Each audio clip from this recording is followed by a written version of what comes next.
Abu Bakr and Umar and Uthman were enemies of Hazrat Ali, would Hazrat Ali have named his own sons after them? कि दिलो मस्जिद है दोनों घर खुदा के, मगर फर्क है इतना कि ये तामीर है तेरी और वो तामीर है उसकी। Islam was born into challenges. ज़ालिकल किताबु ला रैब फीह, अल्लाह फरमाते हैं मैंने कसमें उठाकर कहा कि ये किताब सच्ची है जो तुम्हारी झोली में है। जो अल्लाह का हुक्म आ जाए तो वहां एक मुसलमान का काम यह है कि बस ये अल्लाह का हुक्म है, मेरी समझ में आए या ना आए, हर हाल में मैं उसके ऊपर अमल करने का पाबंद हूं।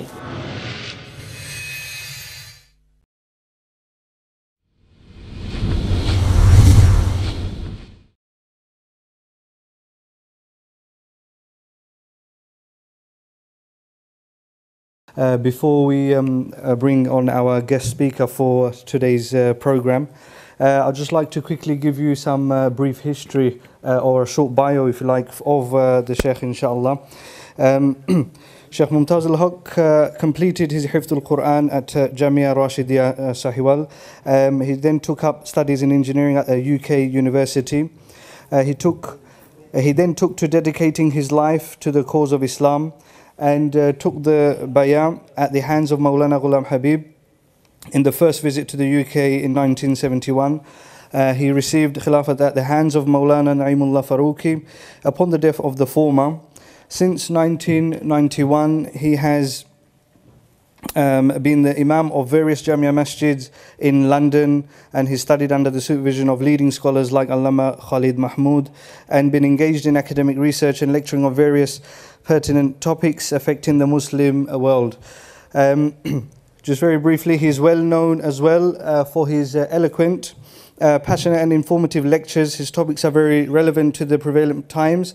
His vast knowledge, alhamdulillah, coupled with the elegant ways of expressing otherwise difficult topics into comprehensible gems, is the reason many have seen and changed the era of their ways, inshallah. Without any further delay, if we can kindly ask Sheikh Mumtaz al-Haq to please come and start the lecture for today, inshallah. Assalamu alaikum wa rahmatullahi wa barakatuh. Bismillahir Rahmanir Rahim. Alhamdulillah wa kafa wa salamun ala ibadihi alladhina istafa, khususan ala sayyidir rusuli wa khatamil anbiya wa ala alihi al-atqiya wa ashabihi al-asfiya. Amma ba'du, fa'udhu billahi minash shaitanir rajim. Bismillahir Rahmanir Rahim. لا يستوي منكم من أنفق من قبل الفتح وقاتل أولئك أعظم درجة من الذين أنفقوا من بعد وقاتلوا وكلا وعد الله الحسنى. وقال النبي صلى الله عليه وسلم لمعاوية رضي الله تعالى عنه اللهم اجعله هاديا مهديا، أو كما قال عليه الصلاة والسلام.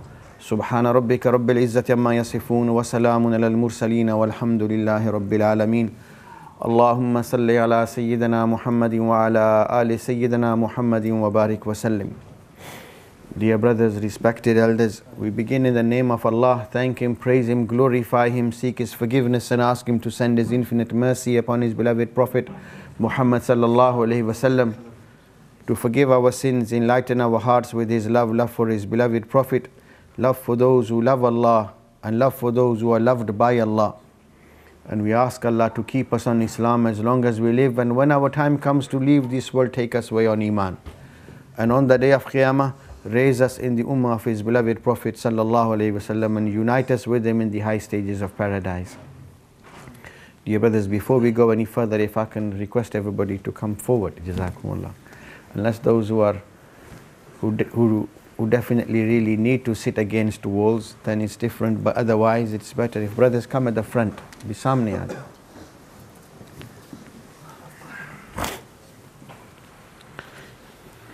My dear brothers, today's program is about Muawiya radiyallahu anhu. Because Hazrat Ameer Moawiya passed away in the month of Rajab, although we have not been encouraged and advised and taught to celebrate births or deaths, but because in this month of Rajab, in the 60th year after Hijrah, Ameer Moawiya radiyallahu ta'ala anhu passed away, And in many parts of the world, his death is marked with celebrations. People celebrate his birth, rejoice at his death, and make it an occasion to curse him and to criticize him and to speak ill of him. And it is the sunnah of Allah himself, Inna Allaha yudafi'u anil ladhina amanu, that Allah defends the believers. And this is a verse from Surah Al-Hajj. Allah says, indeed, Inna Allaha yudafi'u anil ladhina amanu. Indeed, Allah puts up a defense on behalf of the believers. And when this verse was revealed to Rasulullah sallallahu alayhi wasallam, and the believers were none other than his beloved companions. So it is sunnah of Allah to defend the believers generally, and especially so the companions of Muhammad sallallahu alayhi wasallam. And when do people need defending? People need defending and are defended when they are attacked, whether physically, verbally, or however. When any Muslim's honor is trampled upon and any Muslim is humiliated or physically tortured and abused, then it is an obligation upon other Muslims that they should try and assist and help and protect and defend their brother. And Allah Rabbul Alameen, He set the precedent by defending the believers Himself. Allah helped them in battles. Allah sent His special nusrah, His special help, divine assistance and protection for them in battles. And whenever anyone said anything inappropriate, unsuitable, try to insult the companions of Muhammad sallallahu alaihi wasallam, then Allah sent revelation to defend them. So Allah is telling us by laying a precedent, and that whenever any believer, and especially the companions of Muhammad sallallahu alaihi wasallam, are attacked, their honor is trampled upon, or they are insulted, then believers should stick up for them and stand up in their defense and protect their honor and defend their honor. And people, when they are attacked, Allah says, Inna Allah la yuhibbu kulla khawanin kafur. When this ayat was revealed about Allah defending the believers were the companions of Muhammad sallallahu alaihi wasallam. So Allah's decision and verdict regarding those who attack them is that Inna Allah la yuhibbu kulla khawanin kafur. Allah does not like such khawans. Khawan is a term of extreme dishonesty. And as well as that, such people who attack the Sahaba are not just khawans, they are kafurs. In Arabic, just like in every other language, there are ways or degrees. We say big, bigger, biggest, strong, stronger, strongest. So in Arabic as well, there are different ways, degrees to express a term. And the general term in Arabic for someone with knowledge is alim. Ilm is a noun. Alima means to know. Alim is someone who knows. So the first degree, someone knowledgeable, alim. Second degree, alim, very knowledgeable. Highly knowledgeable, allam. So Allah is alimul ghaybi wa shahada. Allah is wallahu bima ta'amaluna alim bi kulli shay'in alim. But Allah is also allamul ghuyub. So Allah is the all-knower. There is nothing hidden from Allah. Allah makes mention of Himself as Ghafir. Ghafir means a forgiver. Allah is forgiving. Allah isn't just forgiving, Allah is Ghafoor. Ghafoor means very merciful. But Allah isn't just very merciful. Allah isn't just very forgiving. Ghafir is forgiving. Then the next degree, Ghafoor, very forgiving. But Allah doesn't just stop there. Allah is Ghaffar. Ghaffar means highly, excessively forgiving. So we have Alim, Alim, Allam, Ghafir, Ghafoor, Ghaffar, and other words used in Quran and Hadith in Arabic. For example, a liar, generally in Arabic, is referred to as a kadhib, one who lies. That is the first degree of a liar. Second degree, kadhoob, severe liar. And then the Prophet sallallahu alaihi wasallam, like he has stated in Hadith, سَيَكُونُ فِي أُمَّتِي ثَلَاثُونَ دَجَّالُونَ كَذَّابُونَ. There will be 30 mighty impostors and liars of the highest caliber. So such people are referred to in Hadith as kadhab, kadhabun. So kadhib, la'natullahi alal kadhibin. Allah has cursed the liars in the Quran. Kadhib is a first degree liar. Second degree or severe liar, kadhoob. Excessive liar, kadhab. Kadhib, kadhoob, kadhab. Allah Rabbul Alameen Jalla wa Ala says about himself, his own names used in the Quran: Alim, Alim, Allam, Ghafir, Ghafoor, Ghaffar. So a person who is rejected, who denies Allah, who is a kafir. Similarly, kafir is an ordinary person who rejects Allah's commands, denies Allah, so he is a kafir. Second degree, kafur. Third degree, kafar. So Allah Rabbul Alameen, while referring to those who attack Sahaba, try and humiliate them, speak ill of them, Allah himself defended the beloved companions of his beloved Prophet and referred to such people who trample over their honor, speak ill of them, attack their honor. They are not just ordinary kafirs, they are khawan and kafur. They are severe kafirs. So Ameer Moawiya radiyallahu ta'ala anhu, one of those blessed and noble personalities, unfortunately and sadly, especially in our times, the ummah hasn't done him justice and has not appreciated his services to Islam. Muslims generally are unaware of the nobility and goodness of those blessed and noble people whom Allah honored and bestowed this special honor upon them, that they were able to see the beloved Prophet of Allah with their own blessed eyes. And Sahaba, their honor isn't just an ordinary affair. Just as Allah talked about Rasulullah sallallahu alaihi wasallam in the previous scriptures, hence the scholars, ulama of Bani Israel, alladhina ataynahumul kitaba ya'rifunahu kama ya'rifuna abna'ahum. They would recognize Rasulullah like they recognize their own children. Similarly, Allah mentioned the honor and status of the companions of Rasulullah in the previous scriptures. When Allah said in the Quran, Allah informed us, ذَلِكَ مَثَلُهُمْ فِي التَّوْرَاتِ وَمَثَلُهُمْ فِي الْإِنْجِيلِ. This is their example in Torah and in Injil.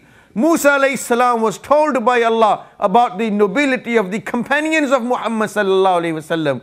Isa alayhi salam similarly was told about the nobility and goodness and honor of the companions of Muhammad sallallahu alayhi wasallam. So the people of the book, when they used to recognize Rasulullah, they also used to recognize the companions of Rasulullah sallallahu alayhi wasallam.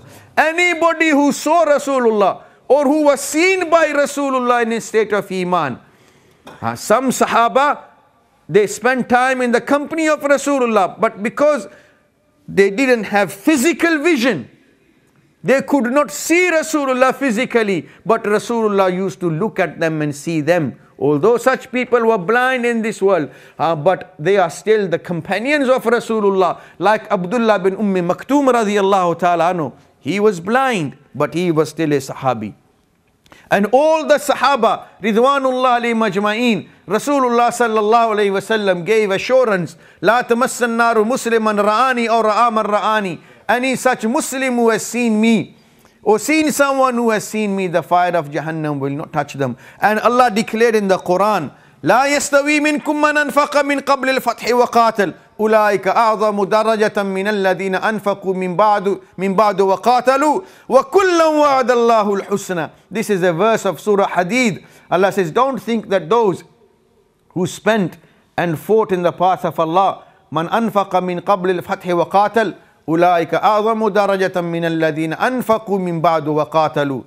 They are superior in honor and status than those who accepted Islam and became believers and fought in the path of Allah and spent in His path after the conquest of Makkah. But nevertheless, kullan wa'adallahu al-husna. They have all been promised goodness by Allah. And in another verse in the Quran, these are not za'if and weak hadiths. These are verses of Quran I am sharing and reciting in front of you.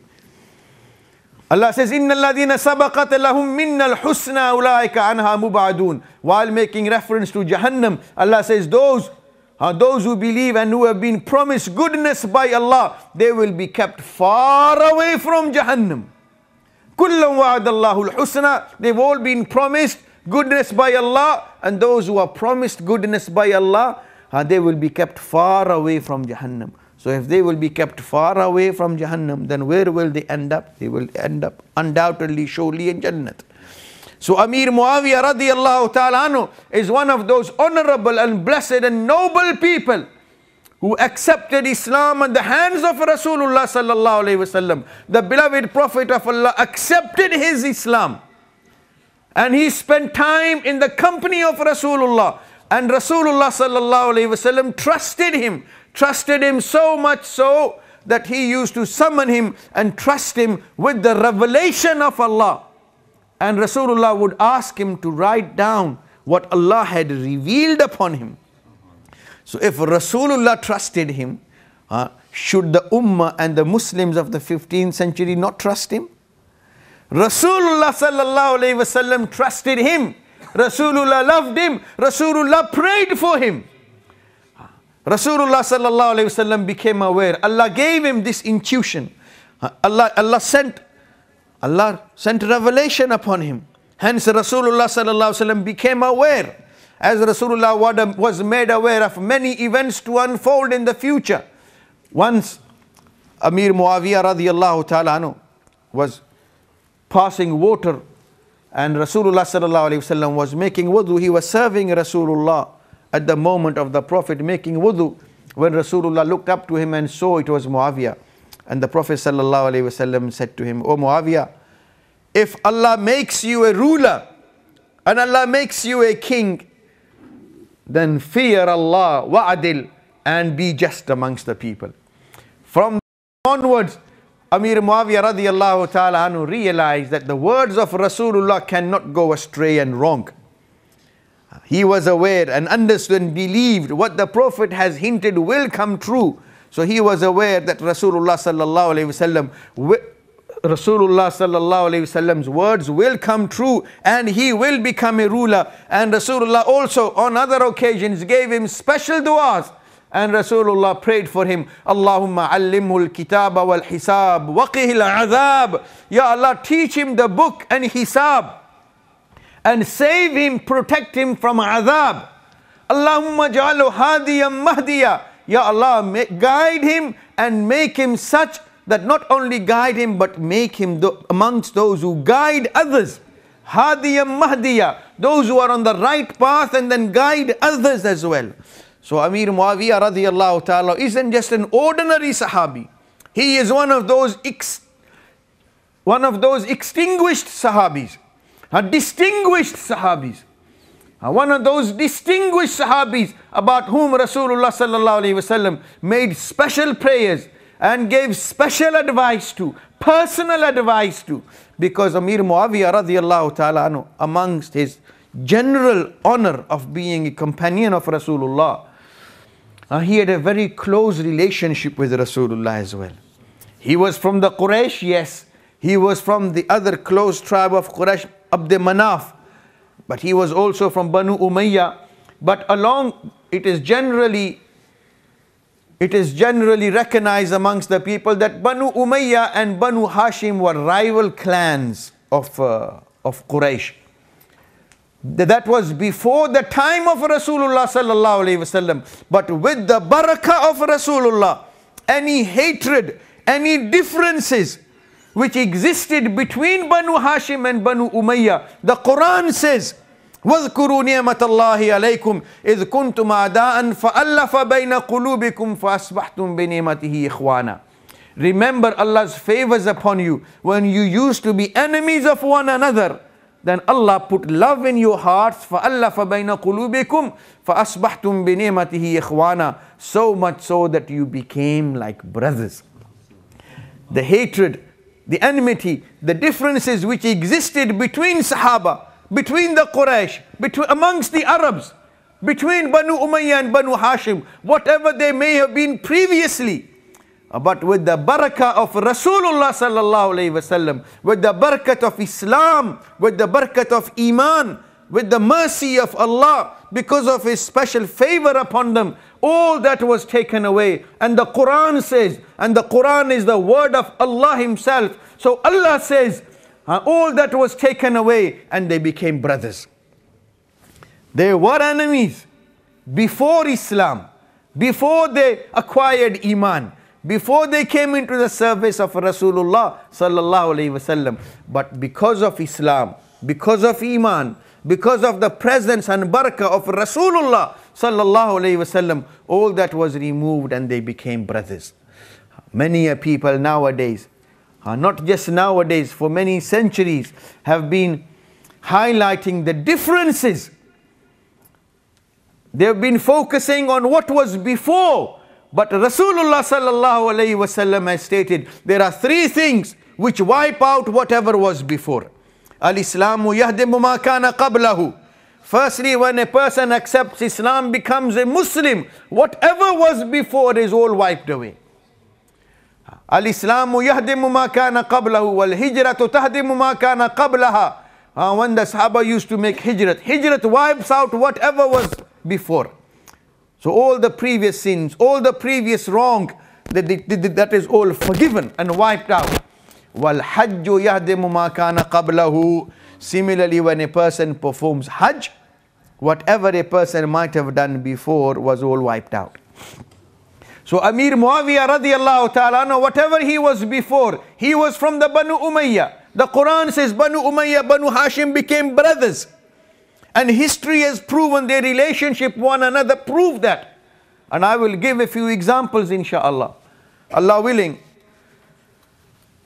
Ameer Moawiya, before Islam, he was from the Banu Umayyah, but from the clan of Rasulullah, from the Quraysh. But having accepted Islam, mashallah, he joined the ummah of Muhammad sallallahu alayhi wasallam. He was the son of Abu Sufyan, his father Abu Sufyan, his mother was Hind. In Urdu, many people refer to her as Hinda. In Arabic, she's referred to as Hind. And many people are aware or have been told that in the battle of Uhud, Hind, she hired Wahshi radiyallahu ta'ala anhu and promised much reward for him if he can kill Hazrat Hamza, the uncle of Rasulullah sallallahu alaihi wasallam, because he had killed the father of Hind, Utbah, in the battle of Badr. So in revenge for a father being killed by Hazrat Hamza, she hired Wahshi to kill Hazrat Hamza and make him shaheed, which he was able to do in the battle of Uhud. So then she came, and it is generally reported and stated that Hind, she had his chest cut open and she chewed his liver. Hazrat Hamza radiyallahu ta'ala anhu's ears were chopped out, his nose was chopped off, his eyes was taken out, and Hind, she chewed the liver of Hazrat Hamza radiyallahu ta'ala anhu just to comfort herself in revenge for the killing of her father. And Abu Sufyan, after Abu Jahl and others, Utbah, Shayba, they were killed in the battle of Badr. He became the leader of the Quraysh, and then he led the Quraysh and other Arabs in battles against Rasulullah sallallahu alaihi wasallam in Uhud, in Khandaq, and so on. So people think that Abu Sufyan and his family were opposed to Rasulullah sallallahu alaihi wasallam, and they tried to bring harm to Islam. But whatever that was done before, that was all forgiven when Abu Sufyan radiyallahu ta'ala anhu accepted Islam at the conquest of Mecca, and so did his mother Hind when she accepted Islam as well.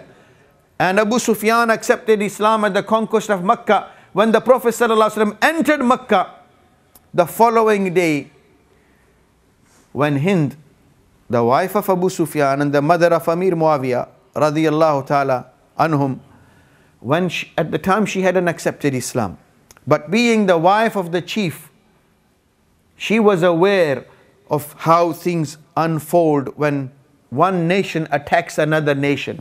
Allah has mentioned a story in the Quran of Sulaiman alayhi salam. When Sulaiman alayhi salam sent the invitation to Bilqis, the queen of Saba, or the queen of Sheba, as referred to in English. And when she received this invitation, she summoned her advisors and cabinet and had a meeting. And she said, Ya ayyuhal mala'u inni ulqiya ilayya kitabun kareem, innahu min Sulaymana wa innahu bismillahir rahmanir rahim. I have been sent this letter, and it's asking me, demanding that I submit and I become a Muslim. And aftuni fi amri ma kuntu qatiyatan amran hatta tashhadun. Advise me, as I do not take any decisions on my own. And her advisors said, as mentioned in the Quran, nahnu ulu quwwatin wa ulu ba'sin shadid. We have people of power and authority. We have strength and might. And whatever you say. But Bilqis, she was grateful for their advice and support. But she said, let us test this man. Is he merely a king, or is he a king and a prophet that he claims to be? And the way that she was going to test Sulaiman alayhi salatu wasalam was by giving him a lot of presents in the form of jewels and emeralds and gold and silver. And she said, Innal muluka idha dakhalu qaryatan afsaduha. When invaders and kings enter a land, then what they do, they cause havoc, they cause bloodshed. وَجَعَلُوا عِزَّةَ أَهْلِهَا أَذِلَّةً. And they disgrace and humiliate the honorable people of that country and land and society. And so Hind, she thought the same. She was expecting that Muslims who for many, many years before Hijrat were tortured, humiliated, disgraced in Mecca, now that they have the upper hand and they have walked into Mecca victorious, they will seek revenge for all the wrong that was done to them. So she was expecting the Muslims to kill, to loot, to ambush, to rape. And when she went out at night and she saw none of that, and what she was expecting, none of that happened. She didn't hear any screams of any woman being raped, any cry of any house being looted. She was touched, her heart softened, and the following day she decided to become a Muslim as well. And then when she came to Rasulullah sallallahu alaihi wasallam wearing niqab, she had already accepted Islam. And women from Makkah, Allah has mentioned in the Quran, they came forward to give their allegiance to Rasulullah sallallahu alaihi wasallam. So Allah said, Ya ayyuhan nabi, idha ja'aka al-mu'minatu yubayi'naka. When these women who have accepted Iman and Islam come to you, they want to give you allegiance, take bay'ah at your hands, that they will not commit shirk. Allah yushrikna billahi shay'a, wa la yasriqna. They will not steal, wa la yaznina. They will not commit adultery. وَلَا يَأْتِينَ بِبُهْتَانٍ يَفْتَرِينَهُ بَيْنَ أَيْدِيهِنَّ وَأَرْجُلِهِنَّ وَلَا يَقْتُلْنَ أَوْلَادَهُنَّ. They will not kill their children. They will not slander anyone. They will not accuse anyone wrongly. فَبَايِعْهُنَّ وَاسْتَغْفِرْ لَهُنَّ اللَّهِ. So take allegiance from them and seek forgiveness from me for them. Hind was amongst them.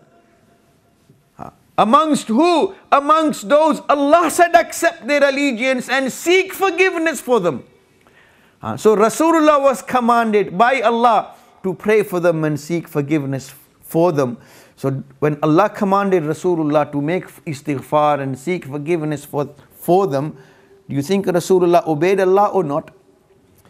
Obeyed Allah. So Rasulullah prayed for their forgiveness. And if Rasulullah, the beloved Prophet of Allah, prayed for their forgiveness, then don't you think Allah would have accepted Rasulullah's prayer? So when Rasulullah was commanded by Allah to pray for the forgiveness of who? For those women amongst whom Hind was there, the mother of Ameer Moawiya radiallahu ta'ala anhu, and likewise his father. Whatever he has done before, whatever she did before, Rasulullah sallallahu alayhi wasallam said, and this is an issue which is in Sunni and Shia books. And this hadith is a Sahih hadith in Sunni tradition, Sunni books, and in Usul-e-Kafi, which is a fundamental book of the Shias. One of their 4 fundamental books. There is a special chapter in Kafi dedicated to the fact whatever a person has done before Islam, he will not be questioned on the day of Qiyamah, because Islam wipes out whatever has taken place before. So when Ameer Moawiya radiallahu anhu, his father Abu Sufyan, his mother Hind, when they accepted Islam and Rasulullah accepted their Islam, they gave allegiance to Rasulullah sallallahu alayhi wasallam. Allah revealed verses in the Quran that Rasulullah should accept their allegiance, and not just accept their allegiance but pray for their forgiveness.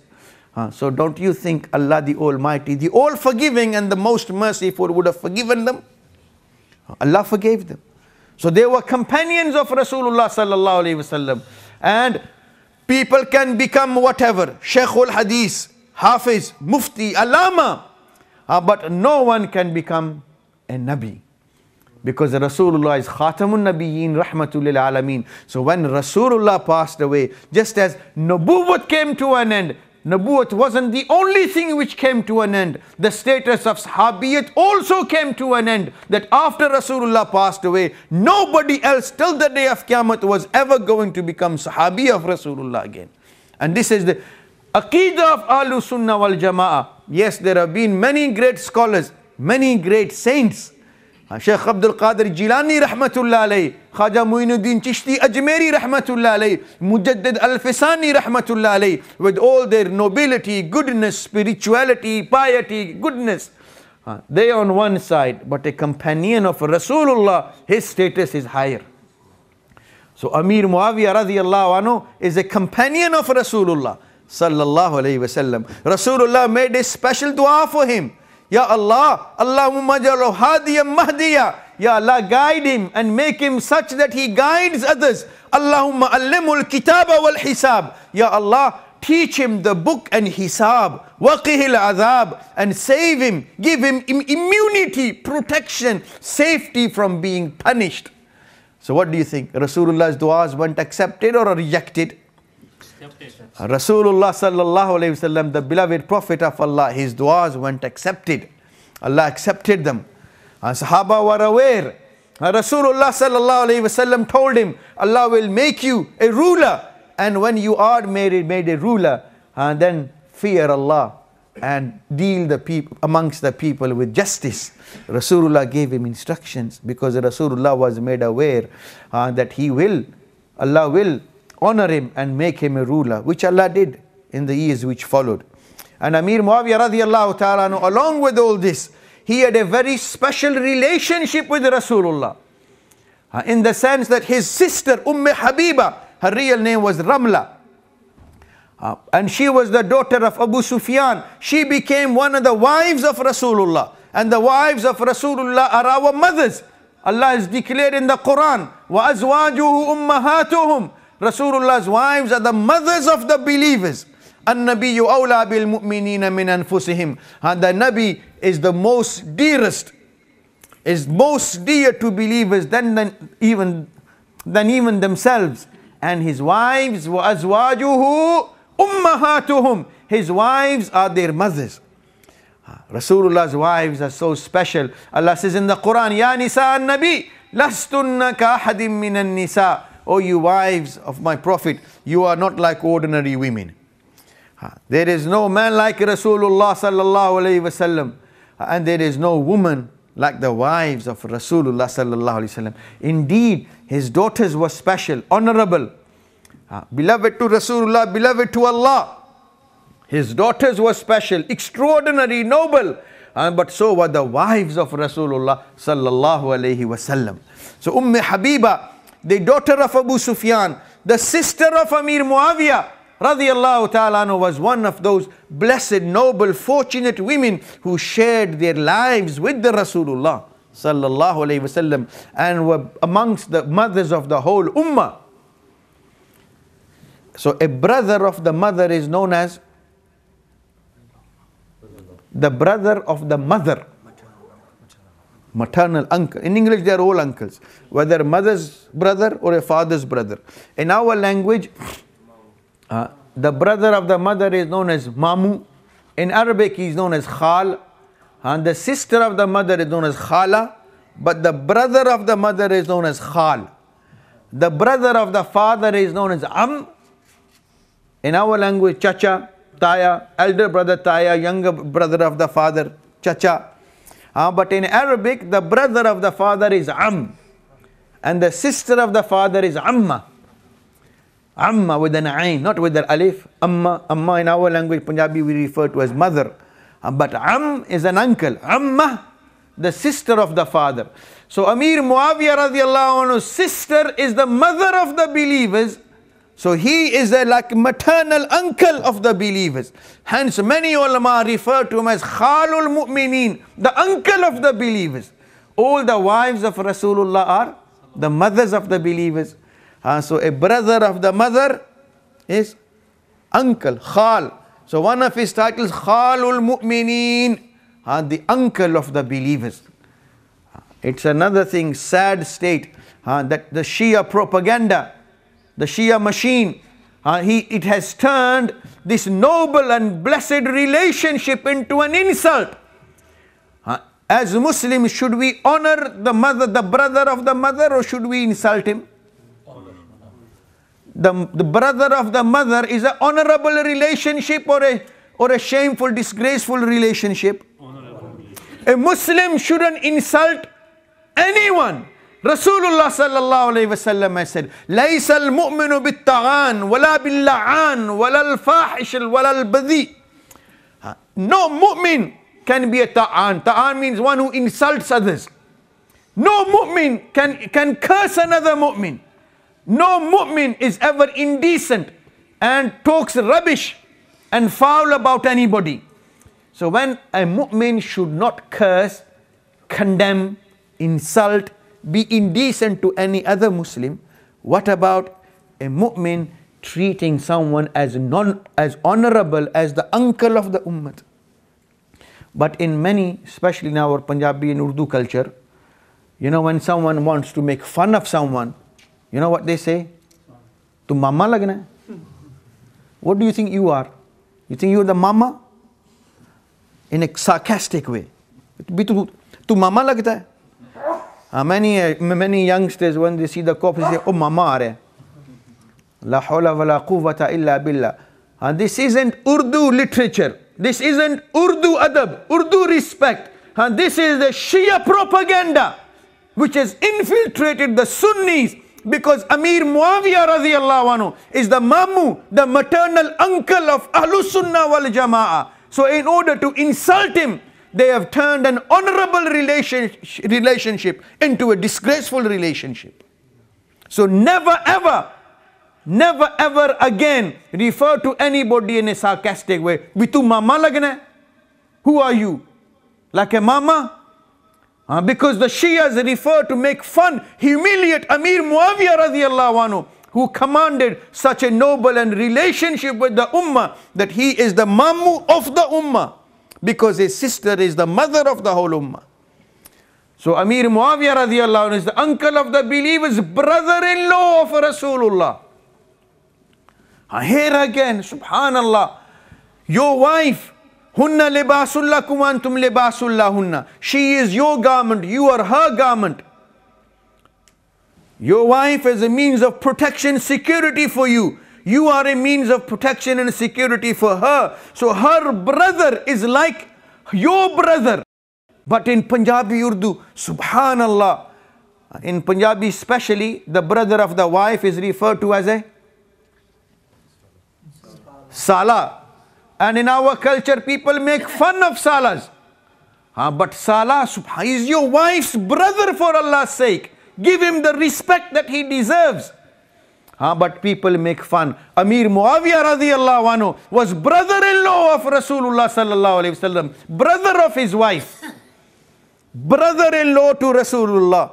How close a relationship can you get more than that?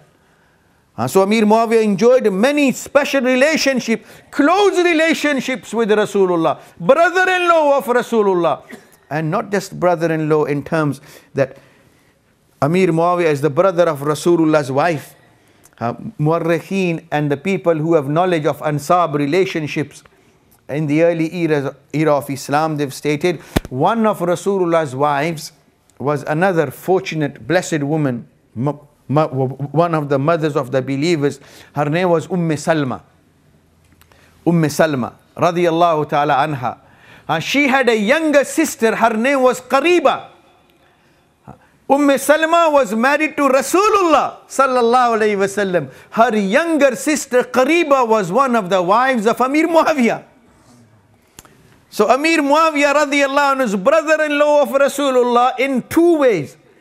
His sister is the wife of Rasulullah, but one of his wives is the sister of one of the wives of Rasulullah.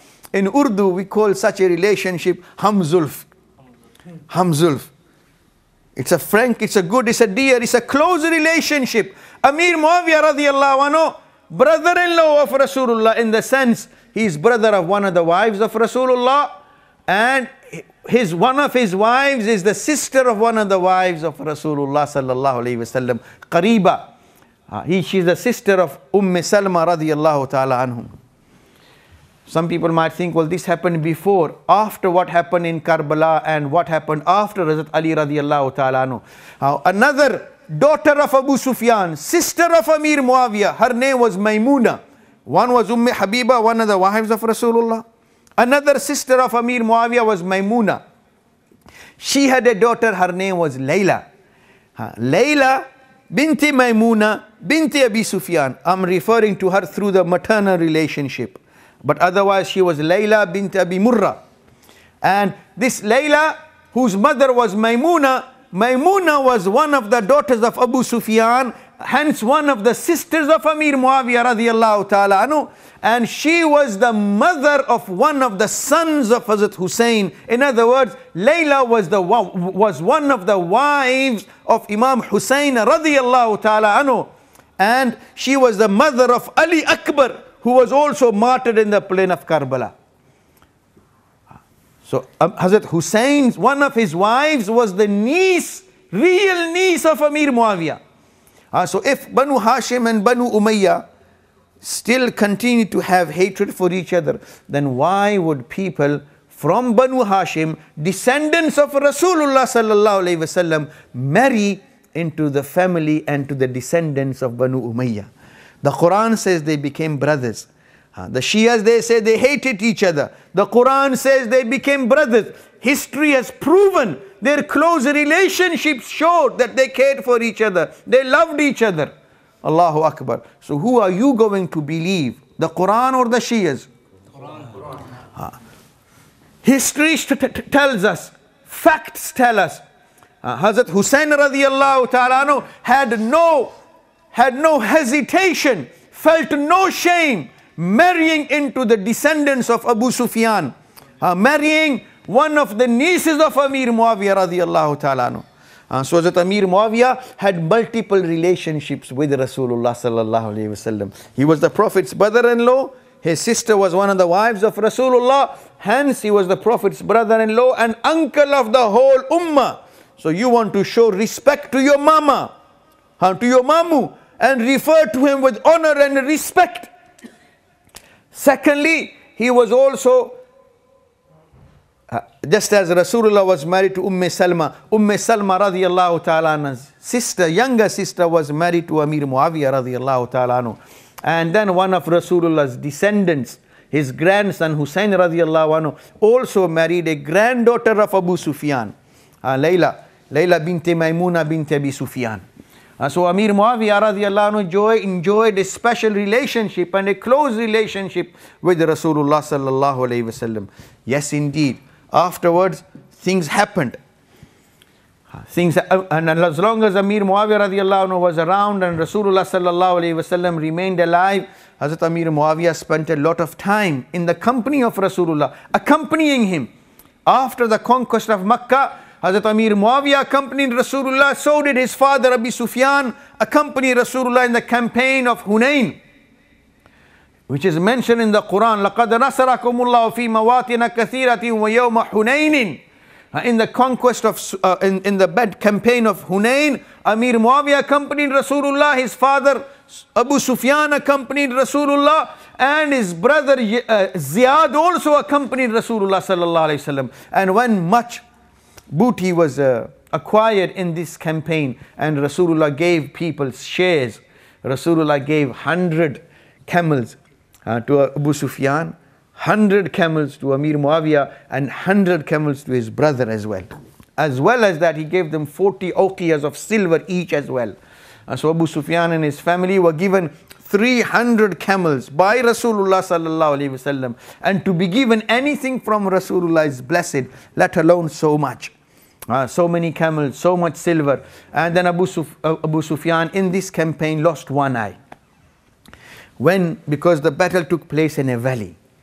And in the valley, the people of, in the valley, the enemy, they had taken charge of the mountain slopes. And so they were throwing arrows into the valley. And one of those arrows fell in one of the eyes of Abu Sufyan. And his eye came out. So he came to the Prophet sallallahu alaihi wasallam and said, Ya Rasulullah, my eye has come out. And the Prophet sallallahu alaihi wasallam said, O Abu Sufyan, if you want, I will pray to Allah and Allah will restore your eye. Or if you make sabr, then I promise you paradise. Abu Sufyan said, Ya Rasulullah, no problem, I will make sabr, I would rather have paradise. He lost one eye in this campaign, and then in the battle of Yarmouk with the Romans, he lost the other eye in this campaign as well. So Abu Sufyan later became blind totally, lost his eyes in the path of Allah, lost one eye in this campaign and another eye, the other eye in another campaign. So both his eyes were lost in the path of Allah. Rasulullah gave assurance, if you make sabr and you carry on, I promise you paradise. So Abu Sufyan, he is one of those few blessed people whose daughters were in the marriage of Rasulullah sallallahu alaihi wasallam. In English, we refer to them as father-in-laws. Father-in-laws. But subhanAllah, Abu Sufyan, one of those few fortunate people whose daughters, they were Muslim and their daughters were in the marriage of Rasulullah sallallahu alaihi wasallam. Yes, it is indeed very special and honorable for Rasulullah to give his daughter to anyone. Rasulullah gave one daughter, Hazrat Fatima to Hazrat Ali, gave her one daughter, but gave Hazrat Usman two daughters. He hence known as Zunnurain, the only man in the entire history to have the honor of marrying two daughters of a prophet, and not just any prophet, but Imamul Anbiya, the Imam of all the prophets. So whereas they were honorable and honored by Rasulullah that he gave them his daughters, what about the good fortune of those people whose daughters were in the marriage of Rasulullah? Abu Bakr radiyallahu anhu, Hazrat Umar radiyallahu anhu, and Abu Sufyan radiyallahu anhu. So many people, they speak about their past, but Rasulullah is forbidden. Rasulullah gave assurance, whatever they have done in the past, al-Islamu yahdimu ma kana qablahu. When they accepted Islam, then what happened? Everything was cleared. Their account was wiped clean. All that they might have done before, that was all forgiven. And like I said, this is an issue which is not only presented and written in Sunni literature, this is an issue which is also clear in Shia literature, in their fundamental books, that a Muslim person, whatever he might have done before accepting Islam, he will not be questioned on the day of Qiyamah. And not only that, there is another famous hadith in Sunni and Shia books, in Usul-e-Kafi it's there as well, in Babu Tawbah, At-ta'ibu min adh-dhanbi kaman la dhanbala. Anyone who has sinned, but having sinned, he repents. Then a repenter, someone who repents from a sin as though he has not sinned. So when a person accepts Islam, he repents, leaves everything behind. Their Islam was sincere. Rasulullah accepted the Islam of the whole family, and his mother, when she accepted Islam, Allah sent revelation verses of Quran commanding his beloved Prophet not only to accept their Islam and take allegiance, but at the same time seek forgiveness from Allah for them. Later on, when Rasulullah passed away, Hazrat Abu Bakr radiallahu anhu became Khalifa. When Hazrat Abu Bakr radiallahu anhu passed away, Hazrat Umar was made Khalifa. We Ahlus Sunnah wal Jama'ah, we believe that the Prophet sallallahu alaihi wasallam, he did not appoint a successor in plain, clear terms. Left this matter to Ummah, was aware that Allah will not allow anyone to become Rasulullah's successor except Abu Bakr radiyallahu ta'ala anhu. And he dealt with Abu Bakr radiyallahu ta'ala anhu in a manner that everybody became aware and understood that after Rasulullah sallallahu alaihi wasallam, his successor should be Abu Bakr. When Abu Bakr radiallahu anhu was about to pass away, he appointed Hazrat Umar. When Hazrat Umar radiallahu anhu was about to pass, and he said, if Allah asks me on the day of Qiyamah, who did you appoint as your successor? Abu Bakr radiallahu anhu said, I will say to Allah that I appointed the best man in my opinion under the sun, and I left the ummah of Rasulullah in his hands. When Hazrat Umar radiallahu ta'ala anhu was about to pass away, he said, if I don't appoint my successor, then that is the sunnah of Rasulullah. And if I do appoint anyone, then Abu Bakr has done this. But he chose to appoint a committee of the people that he knew and was aware that Rasulullah was very happy with. The remainder from Ashra Mubashara. In our belief, there were 10 special people. Rasulullah repeatedly on many occasions and plain, clear terms assured them of paradise. We refer to them as Ashra Mubashara, as Abu Bakr, Hazrat Umar, Hazrat Usman, Hazrat Ali, Abdurrahman ibn Auf, Saad bin Abi Waqas, Talha, Zubair, Abu Ubaidah ibn Jarrah, and Sayyid ibn Zayd, radiyallahu ta'ala anhu majma'in. Hazrat Abu Bakr already passed away. Hazrat Umar was passing away. How many did that leave? 8. Abu Ubaidah radiyallahu anhu had also passed away. So that leaves. And one of those 10 was his brother-in-law. And he didn't want him, being his brother-in-law, to be involved in the matter. So he exempted him and excluded him. And the rest 6, about whom the ummah knows, he was aware Rasulullah left this world and he was happy with them. He appointed a committee of these people. And they chose Hazrat Usman. Then when Hazrat Usman radiallahu anhu was martyred, then the remainder of these people chose Hazrat Ali radiallahu ta'ala anhu. But when Hazrat Usman radiallahu ta'ala anhu was martyred, the people who had been responsible for his martyrdom were initially claiming and demanding that Hazrat Usman step down from Khilafat. And their slogan was that Ali should be Khalifa in his place. Rather, he should have been Khalifa right in the beginning. And it was Na'uz Abu Bakr and Umar and Usman radiallahu anhum who in turn each deprived him, hence oppressed him, hence wronged him. So they were demanding that Hazrat Usman step down from Khilafat. And in his place, Ali radiallahu anhu should be Khalifa. Eventually they succeeded in martyring him. But the people could see that the people who have martyred Hazrat Usman are supposed supporters of Hazrat Ali. And they demanded justice. And so happens Ameer Moawiya radiallahu ta'ala anhu, after Rasulullah passed away, and Hazrat Abu Bakr radiallahu anhu passed away, and Hazrat Umar became Khalifa. And he used to appoint different people as governors of different provinces and major towns, where he appointed other people in charge of different towns. Sham was a very prominent province because it bordered with the Romans. Romans had a culture, a tradition. The Roman Empire had been a mighty empire for many centuries. So because Sham bordered with the Romans and had previously been part of the Roman Empire, and it was during the Khilafat of Hazrat Umar that Sham, Palestine, Damascus, Jerusalem, all these areas were conquered and captured. So it was inevitable that Hazrat Umar appoint someone very able and gifted and intelligent to deal with the problems which may arise in such a delicate zone. And Hazrat Umar chose to appoint Ameer Moawiya. And having appointed him, Hazrat Umar every few years would rotate and change governors. One governor, because many a times if someone is in charge of an area for long, then many other factors come into play.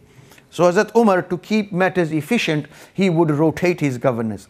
While he would rotate others, he didn't touch Ameer Moawiya. Not that he was scared of him, but because he knew he was the best man for that province, which was one of the most prominent and very important provinces, because it was a barrier between Islam, the Muslim lands, and the Roman lands. And he felt there was no one better to be in that position than Muawiyah radiyallahu anhu. And throughout his Khilafat, he didn't shift him. Then Hazrat Usman became Khalifa. Hazrat Usman was from the same family, Banu Umayyah. He had close ties and relationships with Ameer Moawiya. But it wasn't because of this relationship, but because of his ability, that Hazrat Usman kept Hazrat Ameer Moawiya in place in Sham for almost 12 years.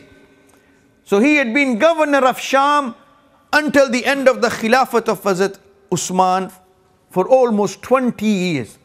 When Hazrat Ali radiyallahu anhu became Khalifa after the martyrdom of Hazrat Usman, Hazrat Usman's family, they made Ameer Moawiya their spokesperson and said, you deal with our matters on our behalf. So Ameer Moawiya radiyallahu anhu, on behalf of the family of Hazrat Usman, requested justice for Hazrat Usman. Hazrat Usman wasn't an ordinary man. He was the Khalifa of the Muslims. But Hazrat Ali radiyallahu ta'ala anhu felt that the situation at the time politically was so volatile and unstable. There were so many mischief makers, so many hypocrites around who wanted the downfall of Islam and who wanted to divide the Muslims, and they had become very powerful. Their lobby had become powerful. So Hazrat Ali radiyallahu ta'ala anhu, he felt that now is not the right time to bring just these people to justice. But people could see that the people who had martyred Hazrat Usman, they were supporters of Hazrat Ali. So people didn't suspect Hazrat Ali of having any foul play and involvement in the martyrdom of Hazrat Usman. But they could see that the killers of Hazrat Usman were amongst the supporters of Hazrat Ali. So they said, either you hand him over to us, or you deal with them yourself and bring these people to justice. Hazrat Ali promised to deal with them, but later when things stabilized, Hazrat Ameer Moawiya radiyallahu ta'ala anhu and the family of Hazrat Usman felt this should be given priority. And hence Hazrat Ameer Moawiya refused to give allegiance to Hazrat Ali. Hazrat Ali demanded, because he had been appointed as Ameerul Mu'mineen, the ruler of the whole Islamic state, by the same very people who had appointed and accepted Hazrat Usman, the Muhajirin and the Ansar, the people with whom Rasulullah had been happy and who were accepted as authority amongst the whole ummah. So Hazrat Ali felt that it is my right that you give me unconditional allegiance and you accept me as the ruler. And Hazrat Ameer Moawiya thought otherwise. He said, I will accept you. He made no claims for being a ruler himself, but he wanted Hazrat Ali to give justice before he gave allegiance. Hazrat Ali radiyallahu anhu felt, you should give me unconditional allegiance. So when Hazrat Ameer Moawiya refused, then Hazrat Ali took the action he felt necessary. And this is one of the reasons why Hazrat Ameer Moawiya has been the target and victim of much wrong in the ummah. The Shias curse him. Many supposed Sunnis, out of their ignorance and out of having fallen prey to Shia conspiracy and been victimized, by the Shia conspiracy. They are also critical of Ameer Moawiya radiyallahu ta'ala anhu. And they say that Ameer Moawiya, na'uzubillah, he became a kafir because of his hatred for Hazrat Ali. Because Rasulullah sallallahu alayhi wasallam has stated in a hadith reported in Sahih Muslim as well.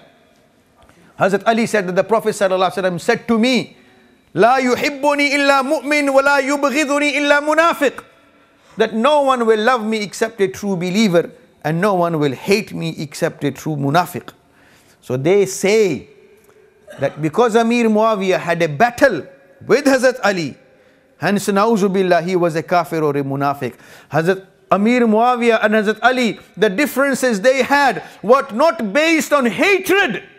They had mutual love and respect for each other.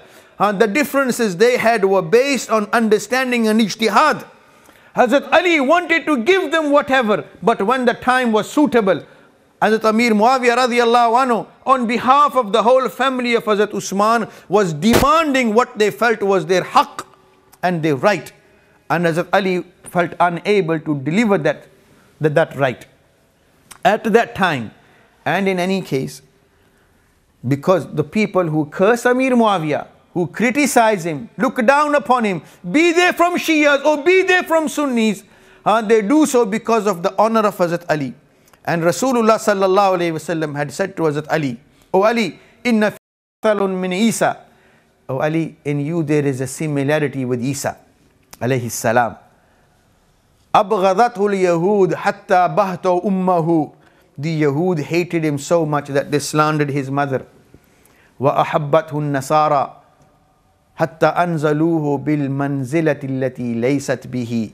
Out of love for him, they elevated him to a status which wasn't fitting for him. And in Nahjul Balagha, which is one of the books respected and accepted by Shias, in which there are sermons and letters of Hazrat Ali said the same message in his own words, and he said, وَسَيَهْلَكُ فِيَّ سِنْفَانِ. Two groups of people will be doomed and ruined because of me. One, مُحِبٌّ مُفْرِطٌ يَذْهَبُ بِالْحُبُّ إِلَى غَيْرِ الْحَقِّ. One group will be one who loves me, and in love for me, they go so overboard that they leave the borders of truth. And their love for me will lead them astray. وَمُبْغِضٌ مُفْرِطٌ يَذْهَبُ بِهِ الْبُغْضُ إِلَى غَيْرِ الْحَقِّ. And one who in hatred for me will go overboard, that his hatred will lead him astray. وَخَيْرُ النَّاسِ فِيَّ حَالًا النَّمَةُ الْأَوْسَطِ. The best of the people with regards to me is a moderate person. فَالْزِمُوهُ وَالْزِمُوا السَّوَادَ الْأَعْظَمِ. So hold on to him and hold on to the bigger group.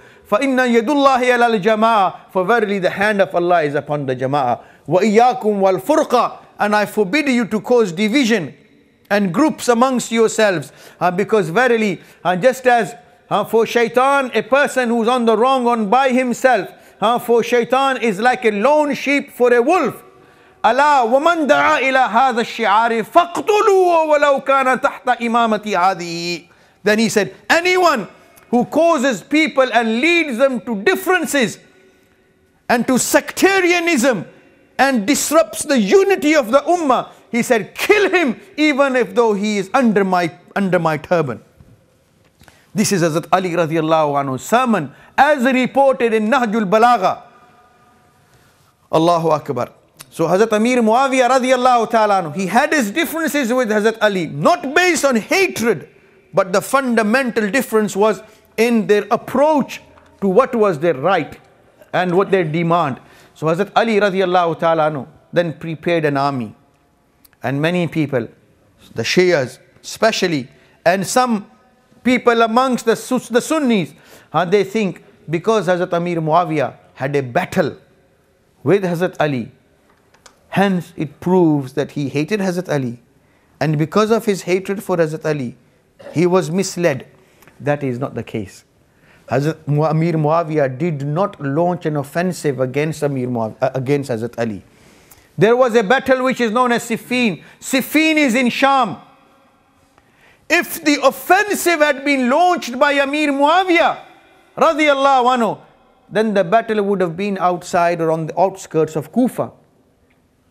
Just as Allah has narrated an incident in the Quran when Yusuf alayhi salam, when Zulaikha tried to lure him, and then, long story short, then there was a child who spoke on defense of Hazrat Yusuf, and he said, look at the qamis, if it's torn from the back, then that means Yusuf was running and she was chasing. But if it's torn from the front, that means Yusuf was imposing and she was defending. You understand? If the shirt is torn from the back, Yusuf was running, she was pulling. So the shirt would rip from the back. And if he was imposing and she was struggling in defense, then the shirt would rip from front. فَلَمَّا رَأَى قَمِيصَهُ قُدَّ مِن دُبُرٍ.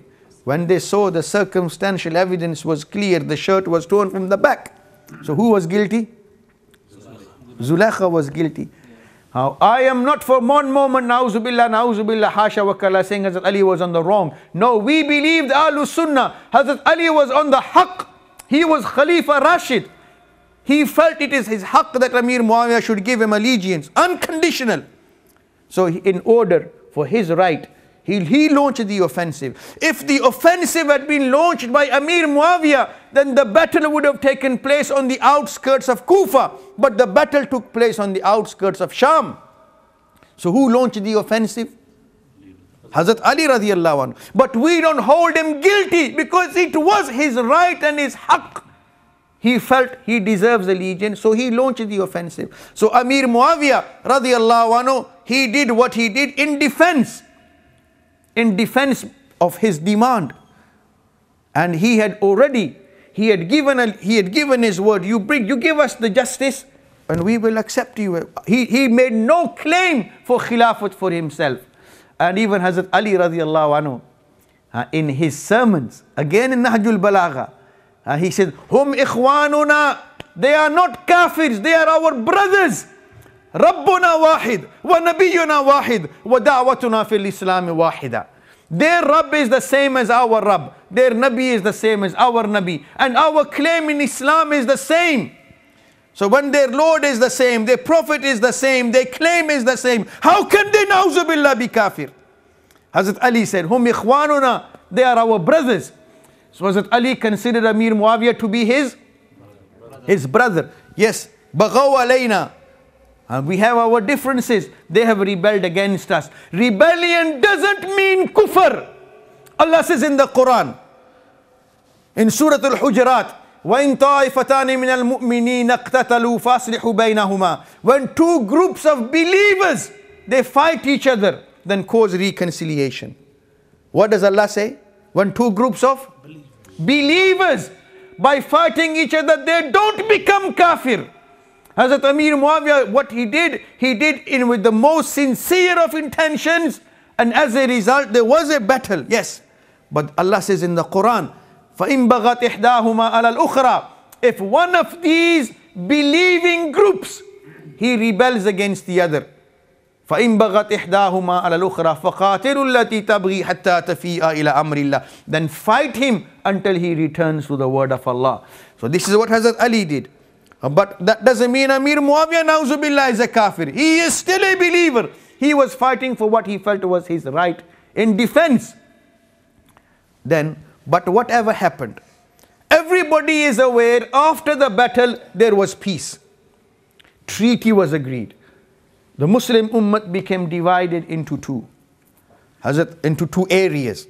Hazrat Ali controlled Hijaz and Iraq. Ameer Moawiya controlled Sham and Egypt.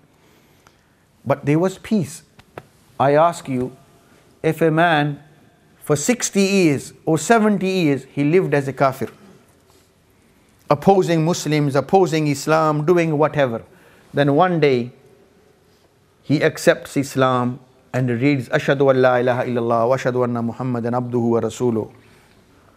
Then the following day or the same day he dies, will you bury him in a Muslim cemetery or bury him in a kafir cemetery? Muslim cemetery. Will you refer to him as a kafir or as a Muslim? So, al-ibratu bil khawatin. You look at the last phase. What was the last phase? Yes, there were differences, but when they made peace, so what should we promote? Peace or the war? When Hazrat Ali made peace with Ameer Moawiya, he accepted him. Yes, there were differences. People did get killed. We are not saying Sahaba were innocent. We are not saying Sahaba were masoom. We don't ever say Ameer Moawiya radiallahu anhu was masoom. We also do not say that Hazrat Ali was masoom.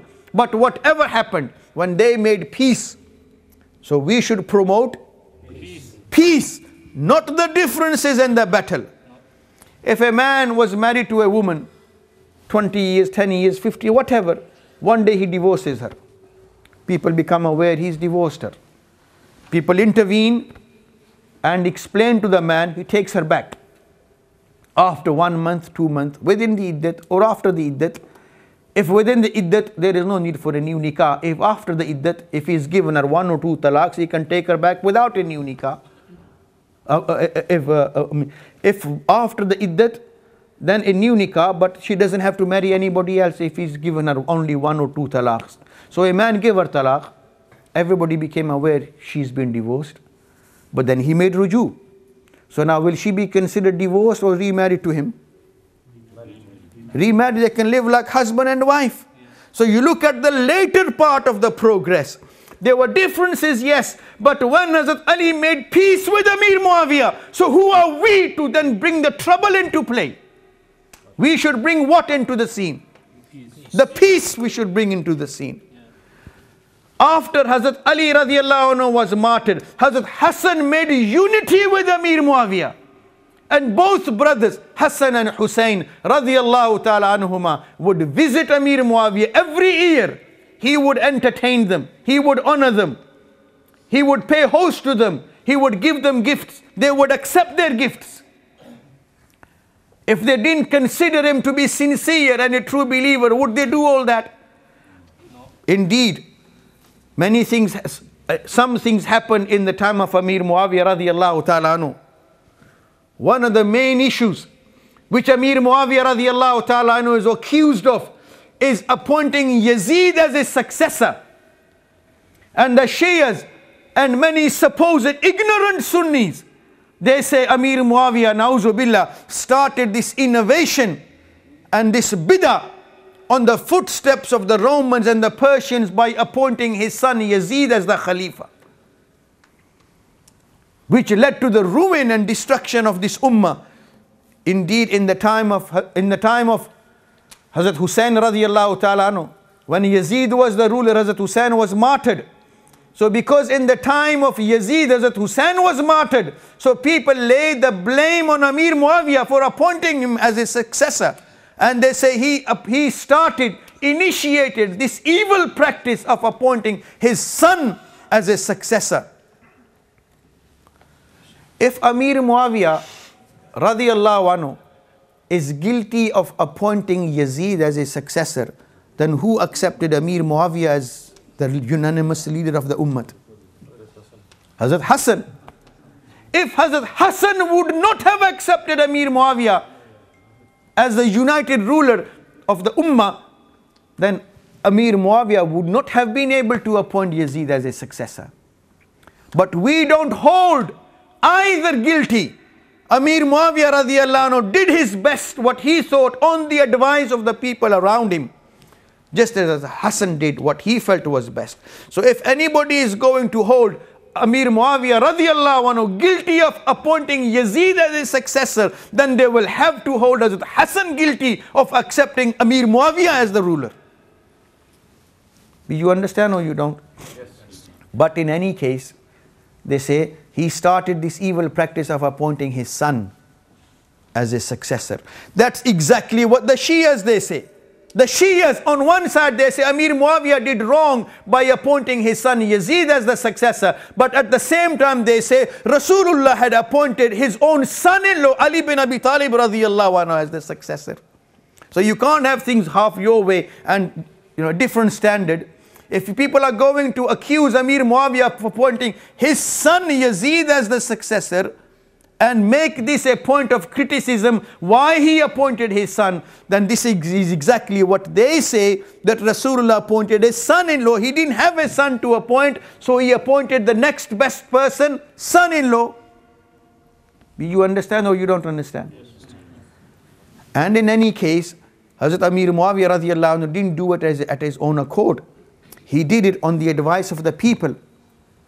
And the reason was because after Hazrat Usman, there had been a lot of bloodshed. And Hazrat Ameer Moawiya wanted to save the ummah from that bloodshed. So he thought the best thing would be if a successor was appointed. And successor, someone who can unite the people, who can keep the people together. And at that time, the Muslim world had expanded far. Hazrat Ameer Moawiya radiallahu ta'ala anhu, during his rule, there was so much expansion.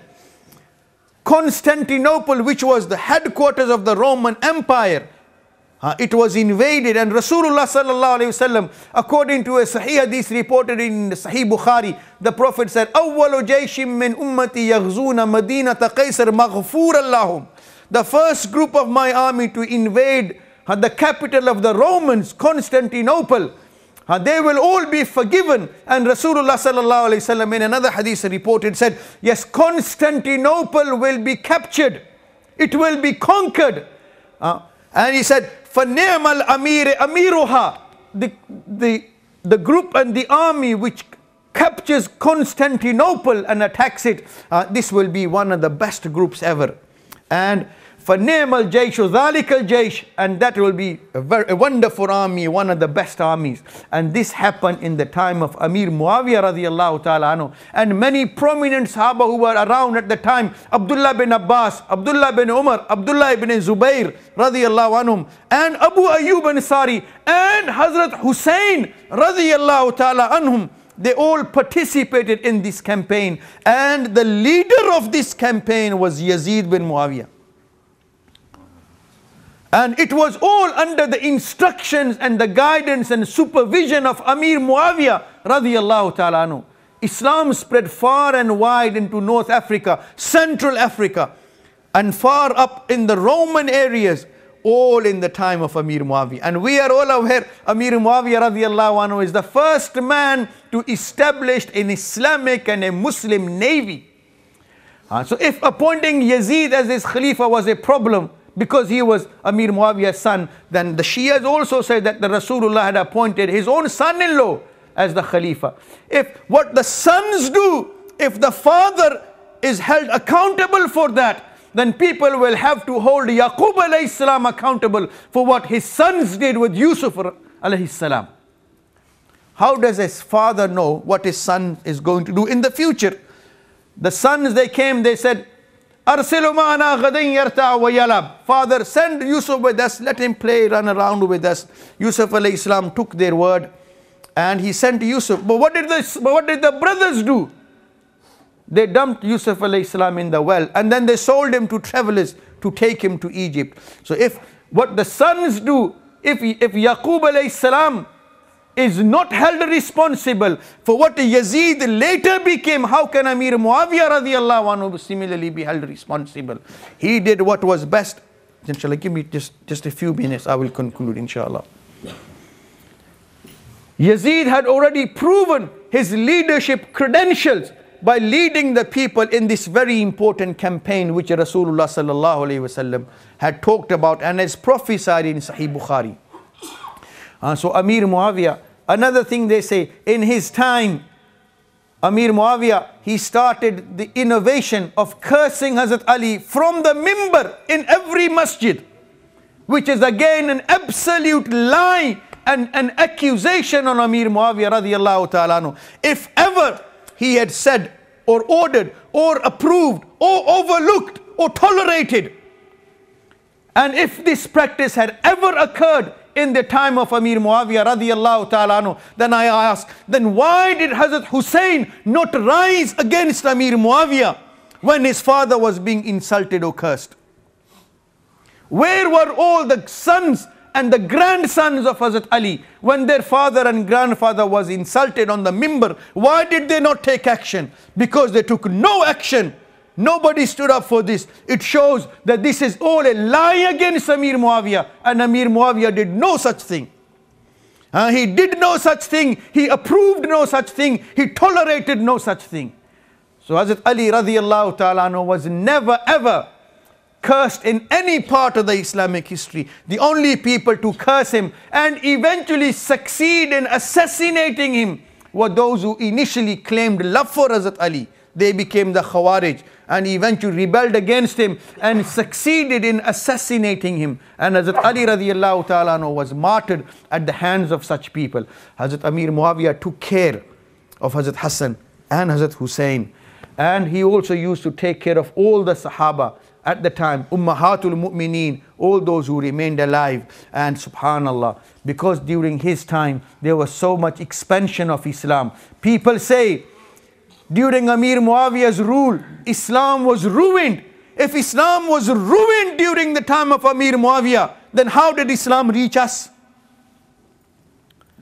In the time of Ameer Moawiya radiyallahu anhu, Islam was established further, strengthened, spread far and wide, deep into Africa, into Asia, into northern and central Asia, spread far and wide. Many thousands of masajids were built, ulama were taken care of, and Islam was consolidated, and Muslims enjoyed prosperity, happiness, unity under Ameer Moawiya radiyallahu ta'ala anhu. May Allah grant us love for this blessed and honorable companion. May Allah save our hearts from having any malice in them for any of the companions of Rasulullah sallallahu alaihi wasallam, especially such a noble and distinguished companion as Ameer Moawiya radiyallahu ta'ala anhu. May Allah never bring any such words or feelings upon our hearts or upon our tongues which will show any disrespect to any companion of Rasulullah sallallahu alaihi wasallam or his beloved family or his noble wives. This is what will keep a person upon Islam and enable him to die upon Islam and enable him to then rise with Islam on the day of Qiyamah. Wa sallallahu wa sallam ala Sayyidina Muhammad.